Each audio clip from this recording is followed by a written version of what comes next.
Hey, today I want to talk to you about something that is very dear to my heart. I love church planning. I love the idea of starting new churches. And one of the things that helped me a lot was this concept of process of discipleship. So I want to talk to you about it on a wide scope, and I hope you get something out of it, and I hope this builds you up. So just talking out of our hearts, one of the things that fascinates me is how church planners specifically go into church planning and starting churches with no plan at all. I remember when I was starting our church back in Brazil about 7 or 8 years ago, my mentor would tell me all the time, "Where's your strategic plan? Why haven't you written it down?" And I'm like, "Oh, we don't need this. We just got to go and do what we got to do." And if you're going to live a meaningful life, you got to know what it looks like. And I took a long time to learn that lesson. And today, as we are helping to equip church planners and pastors and young leaders, I see how important that was. So the concept of the process of discipleship is pretty big, and it encompasses a lot of things, not only your Sundays, and there's different models out there, but the nature of your church. So I want to give you a few tips, all right? So let's start from the beginning. When I started our church, I went back to Brazil, and I was in Australia, and that was a different culture. I had to adapt a lot of things, and believe me, I went back to my hometown, but I barely knew anyone. I had been out of my town for a long time. Most of my friends have moved out of the city anyway. So we started from the scratch. There was literally no one. To be fair, I put a post on Facebook saying that I was starting a church for people who didn't really like church. And to my surprise, about 17 people showed up. And then I explained to them my idea or my conception of what a church would look like. We talked about Acts chapter 2, as most church planners do in the beginning. And I reinforced the idea of focusing on these four things: devotion to the teachings of the apostles, fellowship, communion, and prayer. And if we did that, we would succeed. And out of that, 7 years later, as I look back, I can see the whole progress and the whole process that we have built. One of the things that helped me a lot, especially contextualizing, because Australia and Brazil, believe me or not, are two different countries and two different cultures. So one of the things that helped me a lot were books that I read that I could use the principles, not as much the rules in the books, but the principles. So a crucial book for us was a book called Simple Church by Thom Rainer. Simple Church. Thom Rainer and Eric Geiger are the two authors. And the group that I had starting the church with me, and obviously that group looked very different a year later, but when I was developing our leaders and the people who would carry responsibilities in our church, we read this book many, many times. And we formed this group that I used to call the Navy SEALs. The Navy SEALs were just a small group of people, 8, 9, 10. Every year or so, we would just start a new group, just teaching them the basics, the roots of Bible, the roots of church planning, based on the conceptions that we had. So this group called Navy SEALs, we would get together and we would just go through the things that we would learn in this book, Simple Church. So one of the things that we learned that became pretty much the spine of our church was the process of discipleship. When people walk in the door, it would be a good thing for them to know what they're getting into. And it would be good for them to know not only what they're getting into, but how that journey finishes. And we know the journey of Christianity never finishes. Discipleship never finishes. But I think you get what I mean. Like when they walk in, until they get to the point where they are mature and they can reproduce the same process. So we built this process of discipleship based not only on the book Simple Church by Thom Rainer and Eric Geiger. We also read Deep and Wide by Andy Stanley. And although, it's mega church, you got to be careful with the whole concept of mega church and status and ego. But the concepts of thinking steps, not programs, for example, was a great concept. And all of his other books that you will find along the journey, like 7 Practices of Effective Ministry, which is probably a copy of the 7 Practices of Effective People or something like Stephen Covey. But anyway, you will find these practices and they will help you a lot. The process of discipleship. The first thing that we did was to build a little staircase, and our staircase had 6 degrees. So 6 steps that you know, think steps, not programs. Think steps that you would go through. The first step, and our staircase was always going downhill because we wanted to represent the idea that as you serve Jesus, the more you understand, the lower you get. If you want to be the greatest of them all, you got to be the servant of them all. So we drew this staircase going downhill, or going down ways, whatever. And the first step was your visit. And sociologically speaking, in the Western world, and I know that's different in the Eastern world, but in the Western world, so if you're listening to me anywhere in the Oceania, or maybe the Americas or Europe, I'm not talking about Africa and Asia, but if you're listening to me in these countries, it's very likely that you will have a church service on Saturday or Sunday. It's unlikely that your main service will be on a Wednesday or a Thursday or a Monday, because people are working and we have our normal routine of work. When it comes to Eastern culture, there is no Sunday, there is no special day. Most churches are persecuted and they have to work around it. But for Western countries, Western cultures, you would meet on a Sunday, very likely, if not Saturday. And it's the weekend, people have worked, they have set aside their time. And I know the culture of going to church is kind of going away and it's changing, but for the sake of this video, let's talk about Sunday. So your visit, the first step of the staircase, is your first step of discipleship. And we want to make sure that your visit is pleasant. We used to say that our goal was not to convert anyone, but our goal was to make sure that they would come back. And if they came back enough times, they would get the message at some point, and we would let the Holy Spirit do what He does, and we just watch. We'll just witness. We'll do our part. We'll preach a biblical message. We'll welcome them well. But we didn't have that weight on our shoulders to convert anyone. I don't think we can. So our job is to make sure that they would come back. We'd welcome them well. We'd make sure that, the place is clean. Cleanness means that you're waiting for us. It's organized.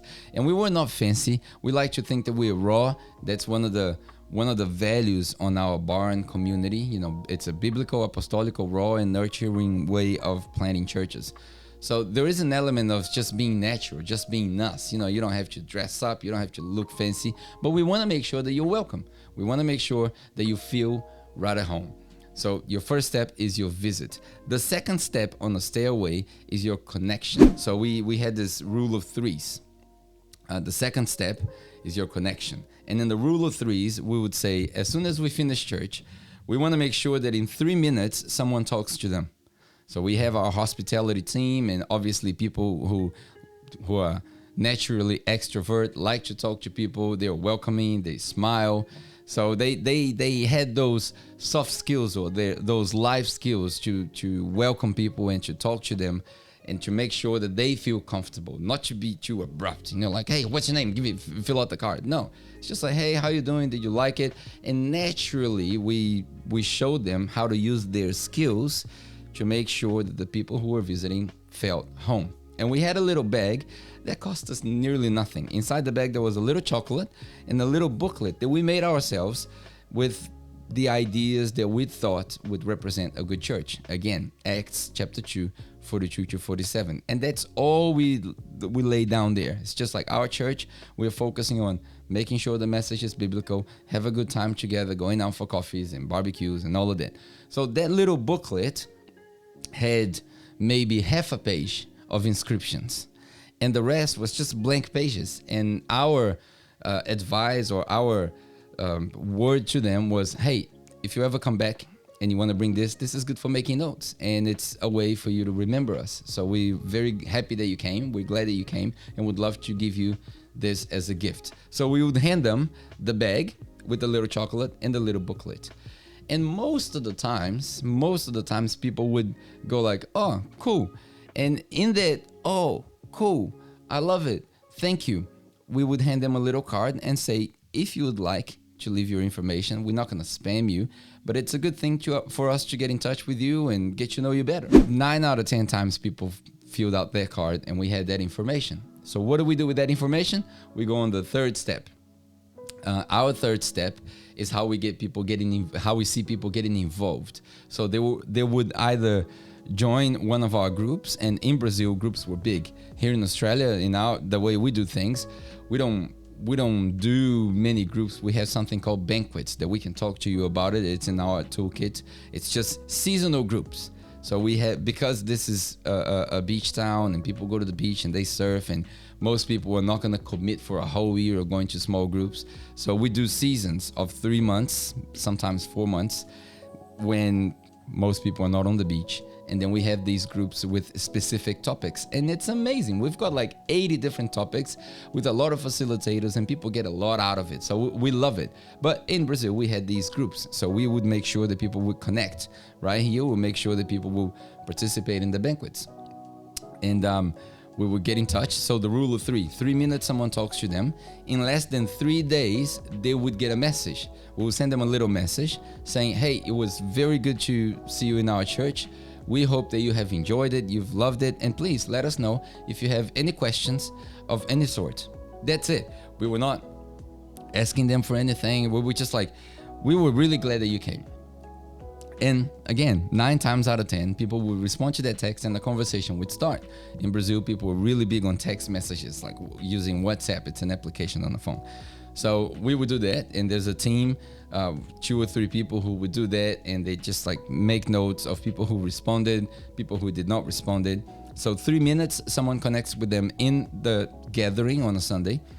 3 days, someone sends them a message, a text message, to make sure that they are welcomed. And within 3 weeks, we expect them to come back, because we know by statistics that someone who considers themselves a church goer is generally someone who goes to church once every 3 weeks now, not every week. So we would wait for 3 weeks to see how it goes. And if they came back, you know, the church was small, we could see that. If they came back, we would go, oh, awesome, thanks for coming back, man. Hey, we'd love to suggest you our next step. And if they don't come back, or if they didn't come back, we would send them a message and say, hey, just touching base. We noticed that you haven't returned. We hope everything is well. If you have any questions, please let us know. That's it. We were not barging them with anything. We were just getting in touch. Third step is how we connect them. And then third and fourth step kind of work together. They either connect to a connect group, or in our case here in Australia, our banquets. So we make sure that we know where they're gonna go, and we just give them time, obviously, because we got sort of 4 seasons of 3 months. So the beginning of the year, you know, everyone's hectic, back to school, holidays. Gold Coast is a very, very popular holiday place, so it's really crowded. So we just take our time, go out for coffee with people, that kind of stuff. The next 3 months of the year, around March, April, we kind of start the idea of banquets. Then we have another break, and then we have another banquet. So we just got to make sure people are connected there. And if people are returning with some sort of frequency, we would suggest them to see what are their gifts. So here in Australia, we have this thing called spiritual gifts test. It's just a way for us to identify where people would, use well their gifts. Some people are extroverts, some people like speaking, some people like kids, and some of these areas are usable in church, and some of these areas are usable out there. So we are never asking people, hey, how can you help us? We're always asking people, hey, what's your dream? How can we help you fulfill their dream and fulfill that dream? And that's how we go about it. So that's the third and the fourth step on the staircase. And then finally, the fifth step on the staircase, we will just start training them. If they're getting involved, if they're part of a connect group, or in this case, if they've done 2 or 3 banquets, and if we have identified that they align with our idea of church and they have that profile to take that message forward, maybe they will help with the community that's starting. Maybe they will be the lead pastor somewhere, or maybe they'll just help plant a church, or maybe they'll just join a missionary effort. Whatever it is that identifies with our mission of expanding the kingdom of God through church planning, we will call them in, and we would start our training.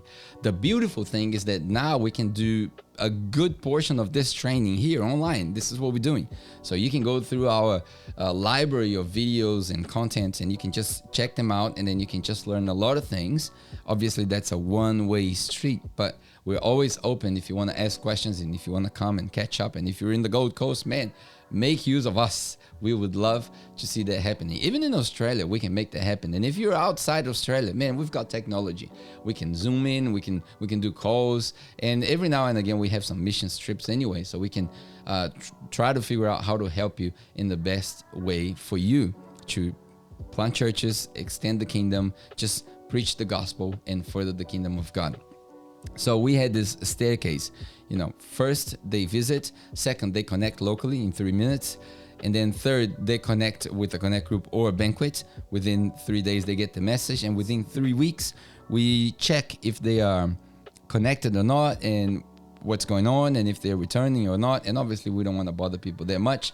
And the fifth step is we start training them, and if they are going in this direction, we understand that it might take a couple of years, sometimes a little bit longer, and then we send them. That's the sixth step of the staircase. We send them out with a team or by themselves, wherever they're doing, however they're going. Maybe it's a workplace, maybe it's a professional thing, it's not ministry. Whatever it is, we try to find a way to release them. We call that here releasing on purpose. The same expression you can use in many different ways, but we call it release on purpose. So we find their purpose, we discover their purpose, we help them discover their purpose, and then we release them into their purpose. Like I said, the goal is not for us to find how you can help us, but it's to find how we can help you fulfill your mission. So that was our process of discipleship. And right in the middle, when we're talking about connecting, what we provide them is a journey through what we think is essential for them. So we would generally recommend, hey, you want to start reading the Gospel of John? We can sit down together, have a coffee, and then you can ask questions. And then after that, maybe you can read the Gospel of Matthew, and after that, maybe a few letters like Colossians, Ephesians, and we just go through basic doctrine things, making sure that they understand the message of the gospel, making sure they understand why we do things the way we do. So we just take them through a process that, again, takes about a couple of years. They don't know that in the beginning.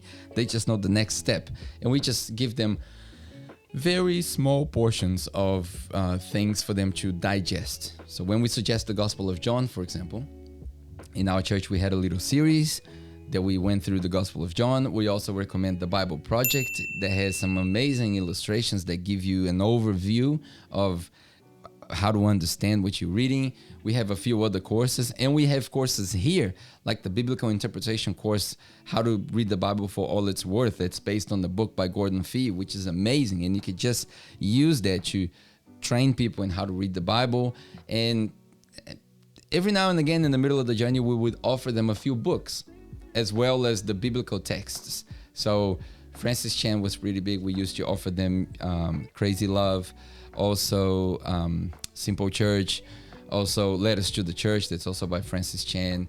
There's a few other books that we would recommend, but you see the journey, let's just summarize it this way. The journey, 6 steps, would take them about 2 years, and we would take them through fellowship so they can connect to other people.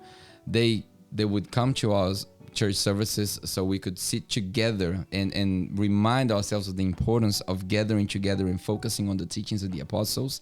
We would have fellowship, like I said. We would have communion, which is something that we do every Sunday here in Australia as a ritual to remind us of what Jesus did. We know that the real communion happens on the table when you sit down, and that's what Jesus said, but we use that as a ritual because not everyone's at the same level of understanding, and we pray together. Specifically here in our church, we have a evening service that's just a prayer service. We come together and we just pray, and I understand not everyone will have the capacity to do that in the beginning, but it's something to keep in mind. Just set some time aside for corporate prayer. You guys pray together, maybe before the service, maybe after the service, for whoever wants to stay behind.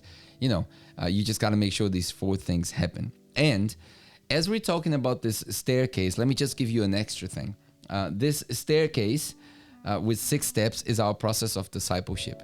And that process of discipleship, the 6 steps that takes about 2 years, they happen within one of these 3 areas. We drew this triangle, and these triangles represent 3 areas, and we used to call back in the days 3G, just to make an analogy with the phones, because back in the days there was no 4G or 5G phones. Cell phones were just starting, so we had 3G, and I just used the term just to make sure that they would connect. But the 3Gs stand for gathering, growing, and going.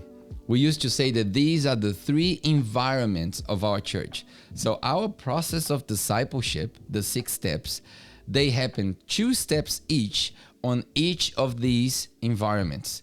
So the gathering environment, which generally happened on Sundays, encompasses 2 steps: the visit and the local connection within 3 minutes. That's in the gathering. So we had some biblical texts to just support us there, make sure the service is an excellent service. Make sure that in every of our services, there are at least an element of music, message, and ministry. That's what we do: music, message, and ministry. And we'll talk more about it. But every gathering together of the people of God, we had some sort of music really quickly, maybe a couple of songs, 3 songs, because we understand that music inspires people. We had a message that's biblical message that edifies people. When we stick to the Bible, we stick to the gospel. And then we had ministry. It's important for us to pray with people, lay hands on people, listen to their needs, and just attend to those needs through prayer. So that's the gathering environment. In the gathering on Sundays, we have a set time to start, a set time to finish. We want to respect people's time. Here in Australia, we have 2 services in the morning, so we got to make sure there's room for people who are coming in, and we have a break in between where people can go out and have some food, and there's also ministering. Some people are praying there at the front, and some people are having food at the back, and it's a beautiful thing. So that's the gathering environment. The growing environment is how we understand that we are growing their faith. So that's our journey through the Bible, the Gospels, the content we give, the books. So we just slowly, everyone is connected to someone. We like to think that everyone's connected to someone. So we've got different tools, which we can talk more about it. And that connection provides us the ability and the opportunity to feed them. We call that feed the flock here in our church.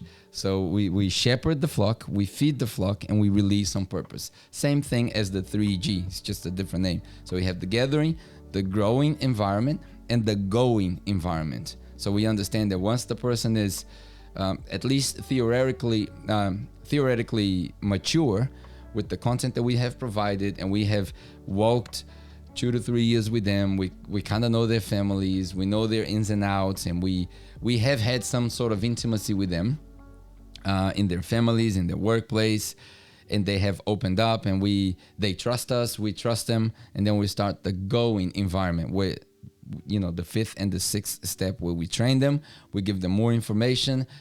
Maybe that's the point where they're going to read the whole Bible. Maybe they want to attend Bible college, which we have a school of ministry that goes through different topics. It takes about 2 years. Maybe they want to go even deeper, go to seminary, whatever they decide to do. We're just here to equip them, and then we release them on purpose. So in summary, let me close with this. The process of discipleship that we have built consists on 2 ideas. The first one, the staircase with 6 steps. Think steps, not programs. And these 6 steps, the visit, the local connection, the within 3 weeks connection to make sure that they go to a connect group or a banquet. Or if they don't go to any of these groups or banquets, they're serving somehow, either in the church or outside the church, in an area that we have identified their gifts through some of our tests, or maybe just some conversations and coffees, and we equip them. And then we have the training, which is the 5th step, and the sending. And these 6 steps, they happen within these 3 environments, 2 on each: gathering, growing, and going. When we put this all together, we put it on an A4 sheet, and anyone can understand. And that idea is embedded in the minds and the hearts of all of our volunteers, all of our leaders, all of our pastors, and they all know that if they stick to that plan, the people who are coming to visit us, they know what they're getting into, and they know where they're going, and they kind of have an expectation of how long it will take. So I know it's a lot to process, but today I wanted to share that with you because I think this is extremely important. If you're starting a church, or maybe if you're reorganizing your church, these are good things for you to get your hands on. If you do have any questions, please reach out. We're here to help you. We're here to equip you, and we would be honored if you do so. I hope you have enjoyed it, and I hope to see you on the next video. God bless.